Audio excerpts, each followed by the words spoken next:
Howdy folks, and welcome back to the RimWorld Restart on Death series, where today, my friends, we are starting off with a little bit of research. We're going to be researching electronic components in the Steampunk category though. Reason being, this will help us access some new steam-based electronics, as you might have guessed, such as a steam turbine generator, which we can swap out our old wood-fired generators for. Now, for this type of research, we're only able to use our steam-powered research bench, so it will take a little bit longer than normal. Fear ye not though, I have plenty of work in mind while we're waiting on that, such as a brand new building that will be specifically for art creation. Not only further increasing the wealth and beauty of our colony, but making our village a staple among the planetary villages. We want the other clans to look upon our beautiful bonsai trees and artworks with envy and jealousy. We would also have Per begin working on more clockwork body parts for some of our samurai. The first that we ended up making was an enteric apparatus. Now, essentially what this is a very crude type of clockwork bionic that will actually take the place of a stomach, ripping up and digesting food for the user. The second that we ended up creating was a tympanic apparatus, which essentially functions as a crude clockwork ear. The stomach that Per had created was actually for Per himself, as his had been destroyed in one of our recent skirmishes. This should allow him to eat food much more efficiently and thus making him much less slower during his day-to-day life, which is perfect for us since he's always doing so much crafting and smithing. However, this body part ended up giving him brazen rot, which appears to be some type of illness that affects those with clockwork implants. This is the first time we've encountered this illness, though it does say it can be prevented and cured with chime tonic, so that's something we'll be looking into. But before we look into that, we're going to be replacing Jiraiya's right ear, which he lost last episode, to a scyther, along with his right eye with the clockwork bionic. We had also finally finished up our research into electronic components, allowing us to now build the steam-powered generators that I was discussing earlier, and thus we would replace our old wood-fired generators. A bit of a bonus because it cost less resources, and of course it fits our theme much better. Speaking of resources, we would have Phoebe begin cutting plenty of sapphire and ruby lenses, which we would need for a brand new production area, a chemistry table. Yet again in a very small building that of course we can expand later on if we feel the need to, but we're making this so that once we finish up research into a chime tonic, we'll actually be able to create these tonics and hopefully get Per cured. Or at the very least make his disease a little bit more bearable. A little bit of time later and the Neanderthal leader from their tribe actually had a proposition for us. They've had some issues with the Red Clan attacking their caravans, and they said they would give us an orbital power beam targeter and a prestige recon helmet if we were to take on 2 massive raids from the Red Clan for them, so of course we accepted. It was a little bit of time after that that we had finally recruited Retz, the impid that we had taken prisoner last episode, into our ranks. We sent him into the storage building and had him equip anything that he found useful, and shocking to no one, he ended up equipping a nice melee weapon along with a shield belt, which was perfect since he has quite the melee skill to go along with it. We also finally finished up our research into the chime tonic, so that way we can begin making those, although I did notice that it requires some ingredients we do not currently have. We would go ahead and temporarily begin growing some solar blossoms and frost berries in our small fields, that way we'll have the ingredients required for the tonic. Until then, Per will just have to endure, I suppose. Luckily, as of right now, Per is the only one who has contracted this illness, so let's hope it stays that way. With the upcoming raid, I thought it might be a good idea if we went ahead and began making some more automatons. Now, I only have enough resources at this time for one more, but it is a gargantuan clockwork bear. Now, when I built this big mechanical beast, I had hoped that our people would be able to ride him all throughout the village, but unfortunately, since he is technically a wind-up mech, that doesn't seem to be the case. Nevertheless, he is a 1-ton tanky piece of metal and gears that will roam throughout the village and protect it as he sees fit, which is better than nothing. Or at least I hope so, because it would seem that the raid has finally arrived, or at least the first one, that is. With what appear to be many more soldiers than we had anticipated. Well, that's not exactly true, as they did tell us the exact numbers. I guess I just didn't expect the army to be this large. Regardless, thanks to our fleet of steam tanks, I doubt we'll have any issue at all with this army. We do need to ensure that we stop them before they make it inside the village though, otherwise they may scatter and cause much damage. Luckily, I don't think that'll be too much of an issue. With them being in such large groups, it was quite easy to hit them with our cannons. Of course, those not in our direct line of fire we could also run over, but after a few cannon shots and a doomsday rocket launcher later, the army began to flee. Classic Red Clan move. Run away when the going gets tough, fleeing from the might of our samurai. One raid down, one more to go. Assuming that the next Red Clan army stays in a very dense, large group like that, we shouldn't have any trouble at all. Though it must be said that our steam tanks had suffered much damage from the raid, even though we had managed to be victorious without even taking a single scratch to any of our people themselves. It doesn't matter how thick the armor plating is, a few more direct hits on one of these tanks and there's a possibility it goes down. Looks like we're about to find out. Thankfully, the second group was approaching from the west, a much more open and clear view to fire at them. The only issue being this does also mean that they are much closer to being able to get into the village itself, and thus we wouldn't have enough time to line up enough proper shots,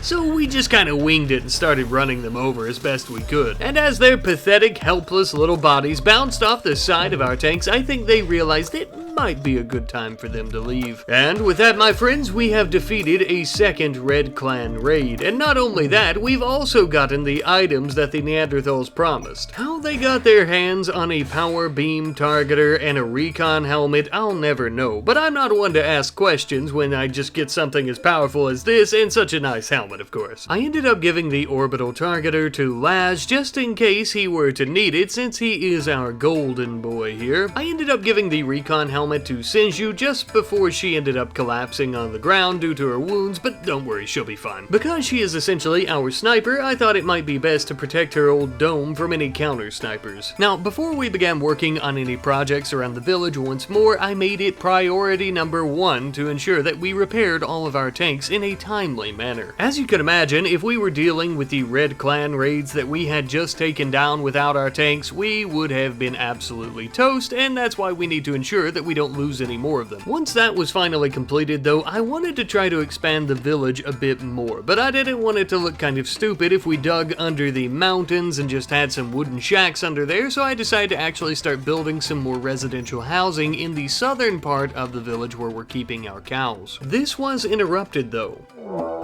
Shit's really popping off this episode, eh? Looks like the Red Clan is back for some more, but this time around, not us. They're actually here for the mercenaries. Oddly enough, it would seem that one of the samurai of the Red Clan just so happens to be Brick's daughter, which is strange seeing how Brick fell from space. Well, that's something we'll have to ask him about later, and perhaps her, assuming she doesn't die in this battle.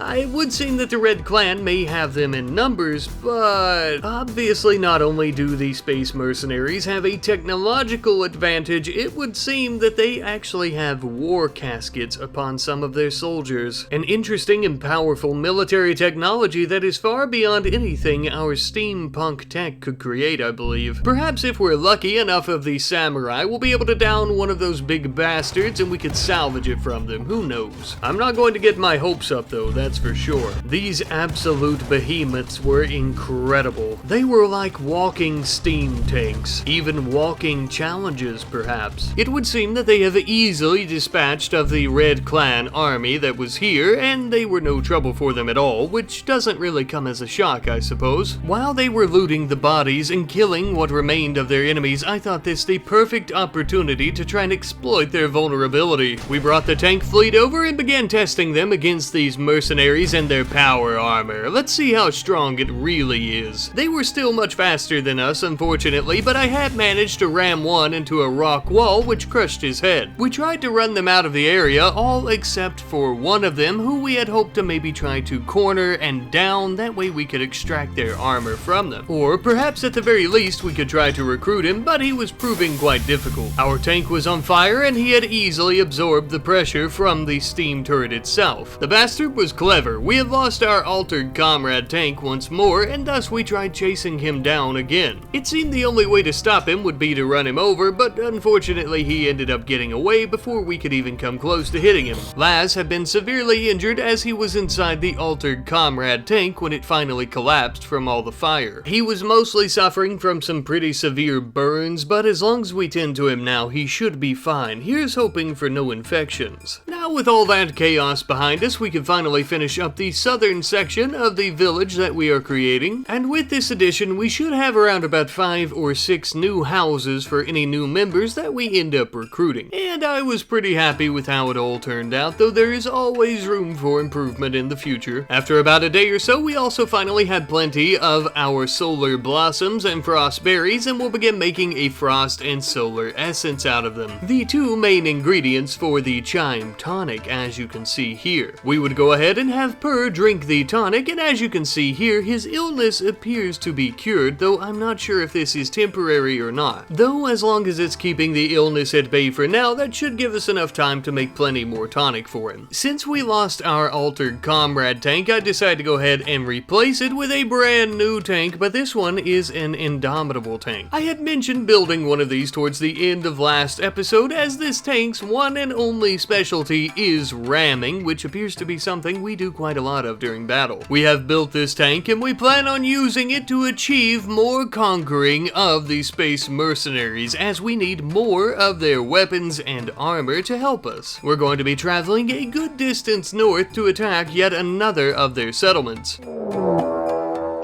But first, it looks like we're going to be dealing with an ambush. A great big old herd of mutated cows coming right for us. Though we should have been frightened given how many of them there are, I was just so excited to test out our brand new tank and its ramming capabilities. No better time to test out your technology and weapon capabilities than randomly, sporadically, in the moment out in the field, I suppose. The tank would easily hold up under the pressure, though I did end up forgetting to check the health and status of all of our components on it. I also forgot to repair it, but it should be fine. Nevertheless, we would continue making the long, treacherous journey north. Thankfully, we didn't experience any more hiccups like another ambush or anything of that sort, and we ended up arriving not too long thereafter. A fairly small-looking base is what we've arrived at, and it seems to possibly be some type of mining or resource extraction base from what I can tell. I'm not really sure. It was awful tiny with a lot of troops. Many of them once again having Warcaskets and wielding some pretty massive firepower. I expect that they're protecting something quite valuable here, and I look forward to finding out what it is and taking it. We had brought the tanks near the base, not too far away, just out of sight.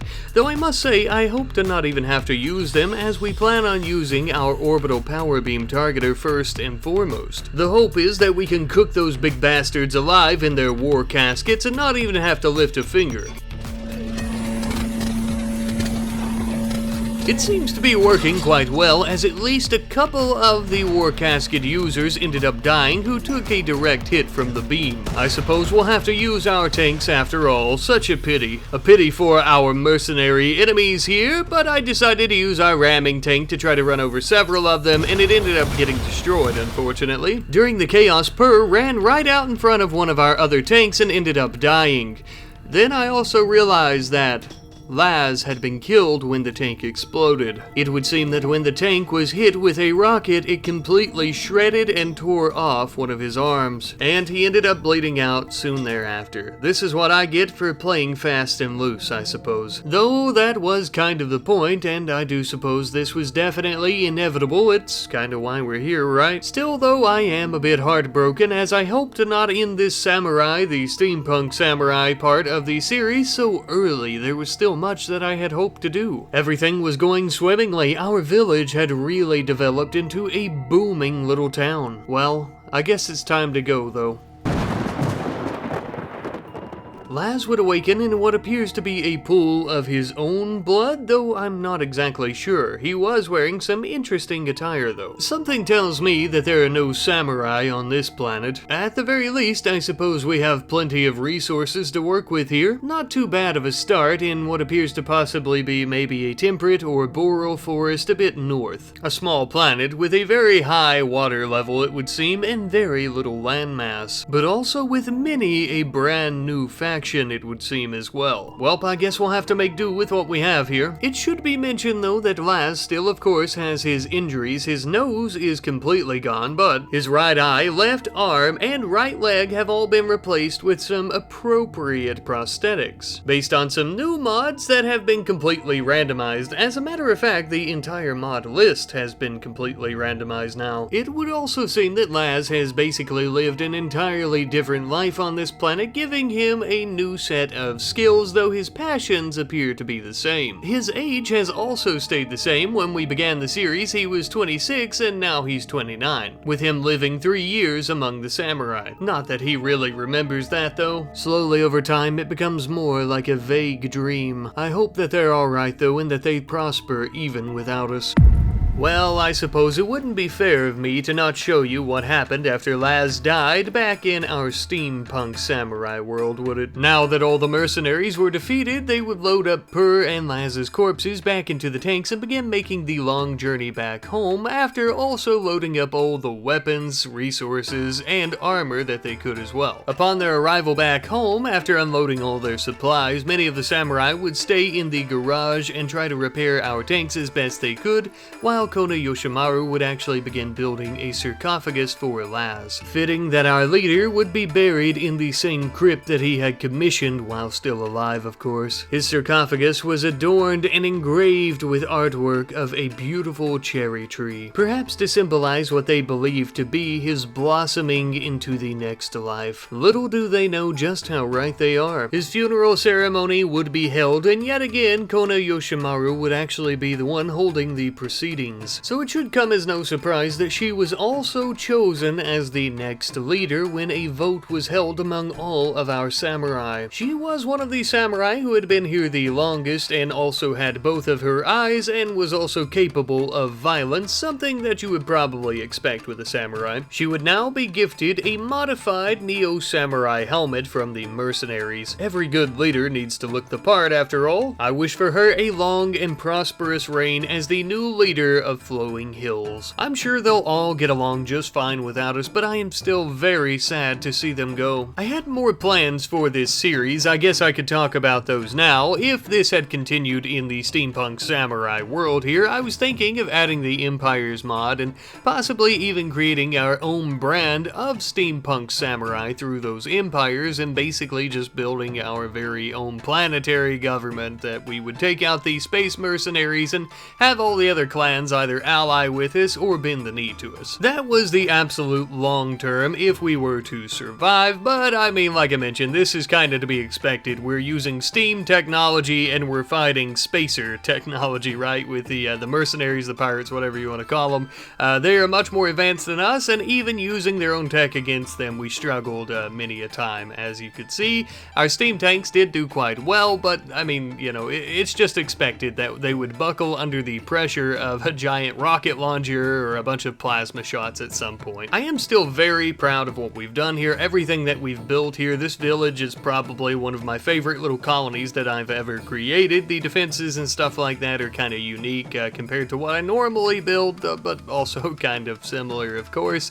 I've never even done anything in a samurai type culture with those kinds of mods and stuff like that, or steampunk really. So this was a bit of an experience for me, and it was all kind of new, and I think it was really fresh compared to the mods I normally use and stuff, so it's been a lot of fun. I also want to apologize real quick. I know I didn't really get to name anybody or anything like that. This episode is pre-recorded, so I'm trying to catch back up on videos where my power was out for a few days there, and thus I didn't get to name any more pawns or tanks or anything like that with the wonderful names that you guys are already providing or always providing. Or really use any of the suggestions on the last video, as it hasn't even come out yet. It'll actually be coming out in a few hours, so I'm actually recording this on Friday. I wanted to talk about the new mod list and stuff like that, though you may not find it in the video description on this video. It will most likely be in the next, when we actually experience the mods in that pack. And we also kind of, get going with the series once more in a new world. So if you don't find it right away, that's why. It'll be in the next video. But I love you guys. I hope you guys have enjoyed, and I hope to see you next time. Goodbye.